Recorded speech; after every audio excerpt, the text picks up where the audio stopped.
días, jóvenes del primer año de secundaria del Colegio Divino Maestro Jesús. Esta semana ya estamos prácticamente en el capítulo número 2 del mes de noviembre. El día de hoy vamos a desarrollar la segunda parte de textos narrativos.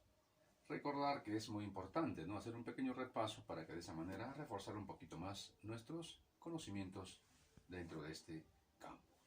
Pero antes de empezar con las clases, espero que como siempre desearles una buena salud, desear que todo ya esté poco a poco, encajando como debe ser, ya que este año 2020 fue un año con situaciones, como todos lo sabemos, complicadas, con consecuencias funestas en algunos lugares, en algunos casos, en algunas familias, pero de alguna manera saliendo hacia adelante. Ya estamos prácticamente casi a un mes, de la Navidad. Entonces tratemos, de terminar con éxito este año académico 2020 del Colegio Divino Maestro Jesús. Un abrazo virtual para cada uno de ustedes y espero que todo esté bien en casita. Muy bien, con esta palabra vamos a dar inicio a la segunda parte de textos narrativos. Como le dije hace un momento, hacemos un repaso acerca de qué es la tipología textual. Nuevamente, es la clasificación de los textos basados en ciertas características comunes, lo que permite diferenciar algunas cualidades que ayudan a mejorar la comprensión. Podemos clasificar los textos de evaluación según los siguientes criterios: por la función comunicativa, narrativos, descriptivos, expositivos, argumentativos, dialogados; por su temática o contenido, textos literarios, científicos y filosóficos; por la ubicación de la idea central, textos analíticos cuando la idea central se encuentra al inicio del texto; textos sintéticos cuando la idea central se encuentra al final del texto; textos encuadrados cuando la idea central se encuentra al inicio y al final del texto a manera de conclusión. Y también tenemos texto sintético-analítico. Eso es por la ubicación de la idea central. No te confundas, hijo. Cuando la idea central encontramos en el cuerpo del texto o en la parte central, del texto. También existen textos paralelos, que paralelamente en cada párrafo se encuentra la idea principal. Muy bien, entonces vamos a pasar ahora al siguiente punto. El texto narrativo. ¿Cómo se define un texto narrativo? Son aquellos que relatan hechos que les suceden a unos personajes en un contexto, lugar y tiempo determinado. Ahora de acá nosotros vamos a empezar a ver, la estructura del texto narrativo, lo que la semana pasada no habíamos visto. Entonces, dijo, puedes tú copiar ya desde acá en tu cuaderno.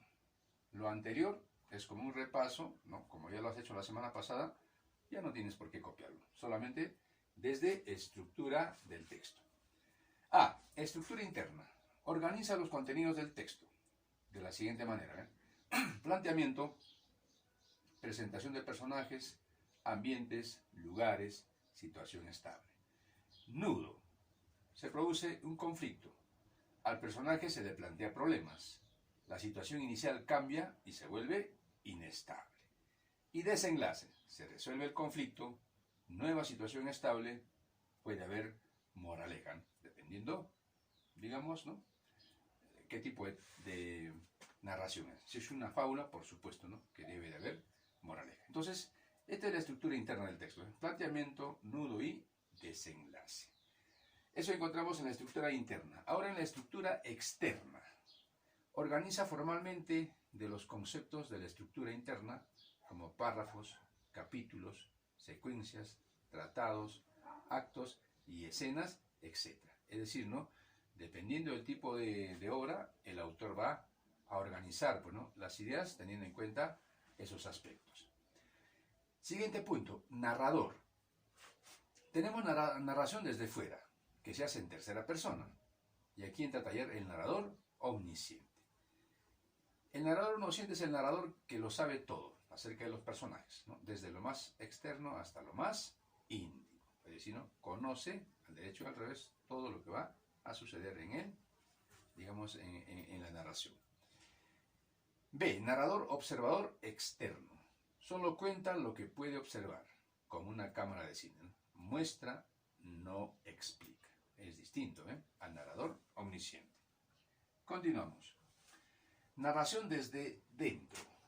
Ahí tenemos en primera persona. Tenemos al narrador protagonista.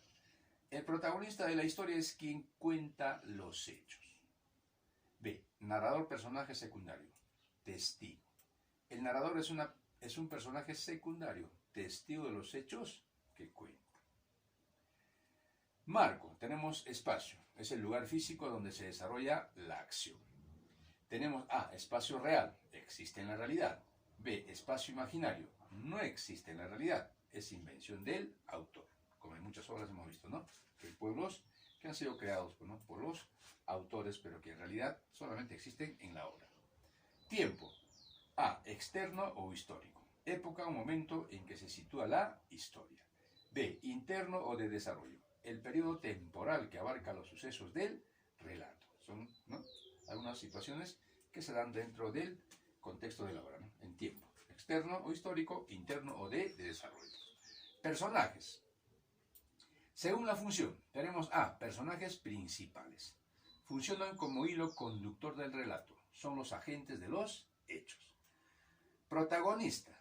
Es el centro de la narración. Sobre él giran todos los hechos. Y tenemos antagonista. Se opone al protagonista. Es decir, ¿no?, es su enemigo, pero que también, ¿no?, se le ve casi en todas las acciones de la obra. Pero dando contra, pues, ¿no?, oponiéndose al protagonista.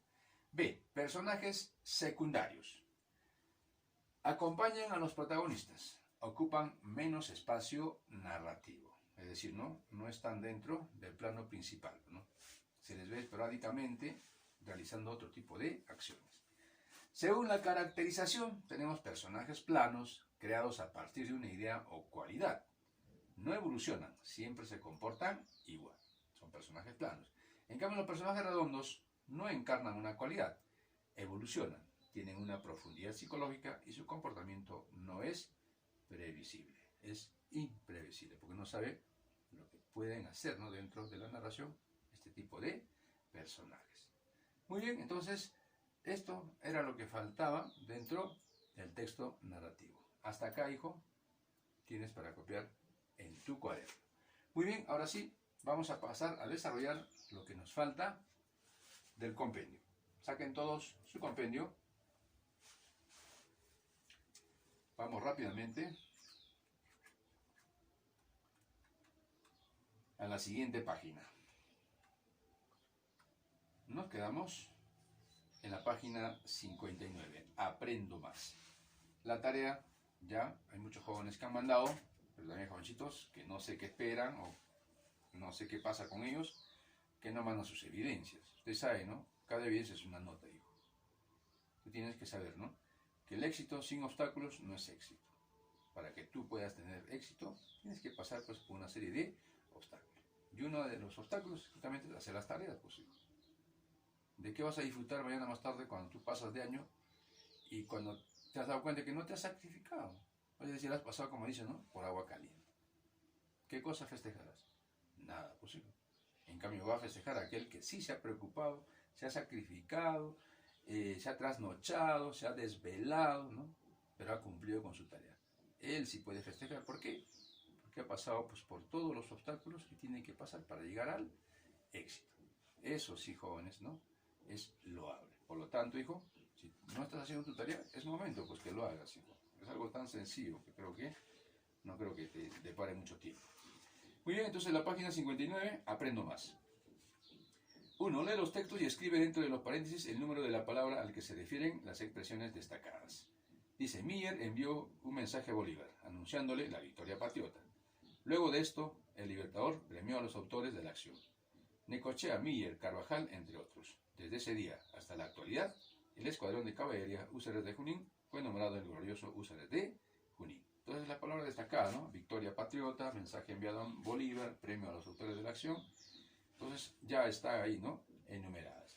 Luego dice, escribe en qué tiempo verbal suceden los hechos. De acuerdo a los verbos, nosotros podemos tener en cuenta que pasó en tiempo pasado. Entonces ponemos ahí, ¿no?, tiempo pasado. ¿Quiénes son los húsares de Junín? ¿no? Muchos no conocen, ¿no?, a estos gloriosos, ¿no?, personajes que defendieron nuestra patria. Es una unidad histórica del Ejército del Perú. Toma nota, hijo. Es una unidad histórica del Ejército del Perú. Es una unidad histórica del Ejército del Perú. Coma. Los húsares de Junín, oficialmente regimiento de caballería.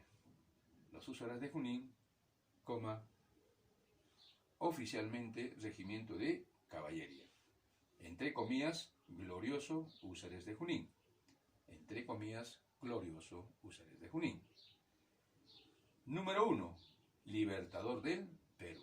Número 1, libertador del Perú. Entonces, ellos son, pues, ¿no?, los húsares de Junín. Muy bien, pasamos a la página 60. Dice, lee atentamente este texto. Los troyanos introdujeron el caballo, con gran esfuerzo, dentro de la ciudad. Durante la noche, mientras celebraban la supuesta victoria, los griegos asaltaron y dominaron la ciudad, incendiaron Troya, matando a la mayor parte de sus habitantes. Es en ese momento en el cual comienza la narración de la Eneida. Una fabulosa y extraordinaria obra, ¿no?, literaria de la época griega, narrada magistralmente, ¿no?, por este gran poeta romano Virgilio. Marca la expresión que indica cuándo sucedieron los hechos, ¿no?, de acuerdo a la narración en ese momento, ¿no? Entonces, marcamos ahí con una X. En la pregunta 3, lee el texto, luego subraya aquellas expresiones que presenten lugares o indiquen tiempos. El señor Villani a principios no dejaba la casa. Cumplidas unas cuantas semanas, dio en salir un rato al oscurecer. Alguna noche entró en el cinematógrafo que había a 3 cuadras. Fragmento, ¿no?, de la obra de Jorge Luis Borges, La espera. Entonces, lugares indican tiempo. Casa nos indica un lugar, semana nos indica un tiempo, vayan subrayando. Rato también nos indica un tiempo, noche nos indica un tiempo, cinematógrafo nos indica un lugar. Entonces, eso es lo que tienes que subrayar. 4. Responde a las preguntas. Luego ordena los datos y elabora en tu cuaderno un texto narrativo coherentemente secuenciado. Esto tienes que hacerlo, hijo, en tu cuaderno, tal como indica. Esa es una tarea que tienes que hacer, que es relativamente fácil. Solamente dice, responde a las preguntas, luego ordena los datos y elabora en tu cuaderno un texto narrativo coherentemente secuenciado. Entonces todo esto lo dejo para que lo hagas en tu cuadernito. Le tomas foto y la mandas a mi WhatsApp. Ojo, pero tiene que ser con letra legible para yo poder entender, hijo. Porque si no está legible no voy a poder entender. Y no te voy a poder poner una buena nota posible. Muy bien. Vamos a continuar ahora con todo. La práctica en casa ya no la vas a hacer porque la vamos a desarrollar acá. ¿Qué más quieres? Te conviene porque la práctica en casa era, ¿sabes cuántas hojas? Varias hojas. Entonces, ahora lo vamos a terminar acá, entonces ya no tienes que hacer práctica en casa. Muy bien. Lee atentamente el texto, dice. Un león hambriento y fiero estuvo acechando a una manada de toros durante varios días. Una tarde se asomó entre los ramajes que le servían de escondite. Disimuladamente se dirigió al toro de mayor tamaño. ¿Podría hablar contigo un momento? El toro se quedó muy sorprendido al ver un león por allí, pero como se sentía protegido por la manada, le respondió. ¿Qué quieres? Verás, quiero empezar a ser amigos, dijo el león. Ah, ¿pero no tienes amigos?, preguntó el toro. Es que todos me temen, creen que soy peligroso. Y he pensado en ti, seguro como eres grande, no me tienes miedo. Claro que no, titubeó el toro. Por eso quiero invitarte a una fiesta en mi casa. Uy, te lo agradezco, pero no creo que pueda asistir. No me resulta fácil ausentarme de la manada. Nadie se dará cuenta. Anímate, te espero mañana al atardecer para cenar. Al día siguiente el toro apareció en la casa del león. Lo encontró muy atareado. Vio también una enorme olla con agua. Sin decir nada, el toro se marchó. El león le gritó. ¿Por qué te vas sin darme una explicación? No lo hago sin motivo, pues he advertido que lo que quiere cenar es un toro. Fábula de Esopo, ¿no? Una adaptación interesante de este el padre, pues, ¿no?, de la fábula, el griego Esopo. ¿Cuál es la moraleja de esta fábula? A ver, hijo, ¿cuál será la moraleja para esta fábula? Porque toda fábula, como les decía hace un momento, deja una enseñanza, ¿no? Esa enseñanza se le conoce como moraleja. Entonces, ¿cuál será la moraleja para esta fábula? Que cuando advertimos un peligro, es mejor la retirada. Obvio, ¿no? Cuando advertimos un peligro, es mejor la retirada. Entonces ahí escribimos esa moraleja. 2. Redacte de nuevo cada oración, destacando en cada uno el elemento narrativo que se indica. Entonces vamos a volver a redactar acá, pero vamos a subrayar el elemento narrativo que se indica. Por la noche fue rescatado el alpinista perdido en la nieve. Entonces acá, ¿no?, escribimos nuevamente esa oración. El protagonista. Hacemos la pregunta, ¿no? ¿Quién fue rescatado en la nieve por la noche? El alpinista. Entonces subrayamos el alpinista. Así de sencillo, ¿eh? En la siguiente oración, el obrero descubrió el tesoro en la catedral de Ayacucho al derribar una pared. Entonces acá volvemos a escribir la oración y hacemos la pregunta, porque nos tenemos que ubicar, ¿no?, circunstancial del lugar. ¿Dónde descubrió el obrero el tesoro al derribar una pared? En la catedral de Ayacucho. Entonces, eso subrayamos, ¿no?, porque ahí es donde, el lugar donde se encontró el tesoro. Por eso es importante, ¿no?, tener las preguntas para poder ubicar, ¿no?, las circunstanciales. Siguiente oración. La huelga de transporte comenzó a las 6 de la mañana del lunes. Entonces, volvemos a escribir ahí y hacemos la pregunta. ¿Cuándo comenzó la huelga del transporte? El lunes a las 6 de la mañana. Entonces, eso indica tiempo, ¿no?, circunstancial de tiempo. Por eso te hice la pregunta, ¿cuándo? Siguiente oración. A las 4 de la madrugada ocurrió el terremoto. Entonces acá las acciones. ¿Qué ocurrió a las 4 de la madrugada? El terremoto. Entonces, el terremoto, la palabra que tienes que subrayar. Muy bien, pasamos a la siguiente página. Lee el siguiente texto y coloca la información relevante según el orden en el tiempo. Para consolidar la revolución, los comunistas necesitaban terminar la guerra que Rusia tenía con Alemania desde el año 1914. Así, el 3 de marzo de 1917 celebraron con las potencias alemanas el Tratado de Brest. El año 1922 había terminado la guerra interna y se había asegurado la revolución comunista. Entonces dice, ¿no?, lee el siguiente texto y coloca la información relevante según el orden en el tiempo. Entonces, según el orden en el tiempo, empezamos, ¿no?, con 1914, escribimos ahí, ¿no?, para consolidar, terminar la guerra que Rusia tenía con Alemania desde el año 1914. Eso tenemos que escribir ahí en el primer cuadrado, ¿no? Terminar la guerra que Rusia tenía con Alemania desde el año 1914. Entonces ahí escribimos en el primer cuadro. En el segundo cuadro, escribimos, el 3 de marzo de 1917 celebraron con las potencias alemanas el Tratado de Brest. Ahí escribimos, ¿no?, eso. El 3 de marzo de 1917 celebraron con las potencias alemanas el Tratado de Brest.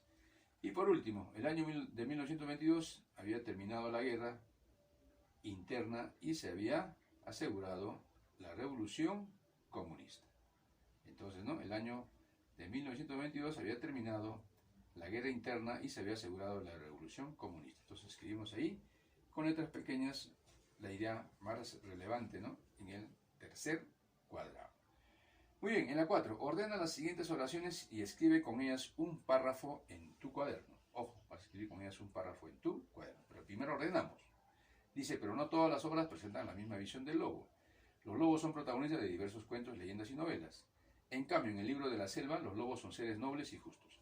Por ejemplo, en la Caperucita Roja, el lobo es un animal muy malo. Entonces ordenamos, ¿no? ¿Con cuál empezamos? Este es como un plan de redacción, ¿ve? Con el enunciado 2, ¿ve? Dice, los lobos son protagonistas de diversos cuentos, leyendas y novelas. Ahí ponemos la 1. 2. Pero no todas las obras presentan la misma visión del lobo. Ponemos ahí la 2. Luego bajamos a la 3. Por ejemplo, dice, en la Caperucita Roja el lobo es un animal muy malo. Y subimos a la 4. En cambio, en el libro de la selva los lobos son seres nobles y justos.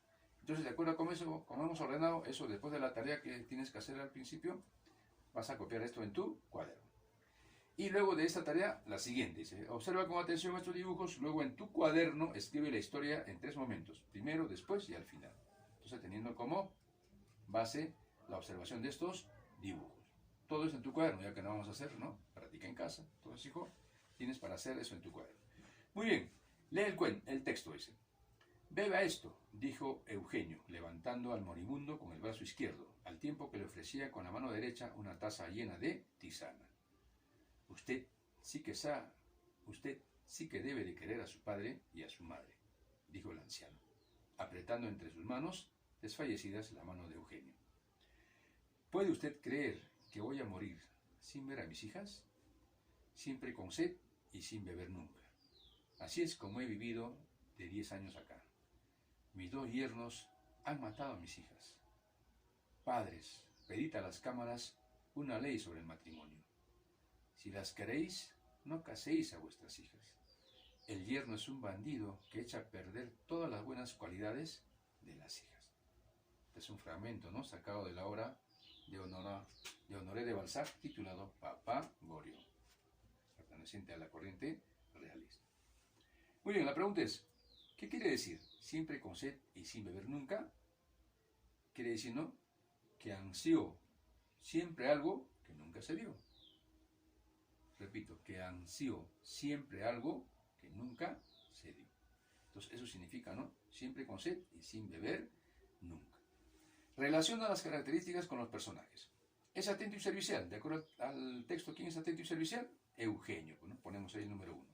No tiene un buen concepto de los yernos. ¿Quién no tiene un buen concepto de los yernos? El anciano. Ponemos ahí la 2. Más de 8 años vivió sin el amor de sus hijas. De acuerdo al texto, ¿quién vivió más de 8 años sin el amor de sus hijas? El anciano. Entonces ahí ponemos, ¿no?, también el número 2. Y luego vamos a transcribir el párrafo en el que se evidencia la nobleza de Eugenio. Entonces es en el primer párrafo, ¿no?, donde dice, beba esto, dijo Eugenio, levantando al moribundo con el brazo izquierdo, al tiempo que le ofrecía con la mano derecha una taza llena de tisana. Entonces ahí se evidencia, pues, ¿no?, la nobleza de este señor Eugenio. ¿En qué tiempo transcurren los hechos? Tiempo pasado, porque dice dijo, ¿no? De acuerdo a los verbos es tiempo pasado. Muy bien, jóvenes, entonces esto ha sido todo por hoy en cuanto a textos narrativos. Ya estaremos nuevamente con ustedes en la próxima semana. Que tengan un maravilloso día. Nos vemos. Chao, jóvenes.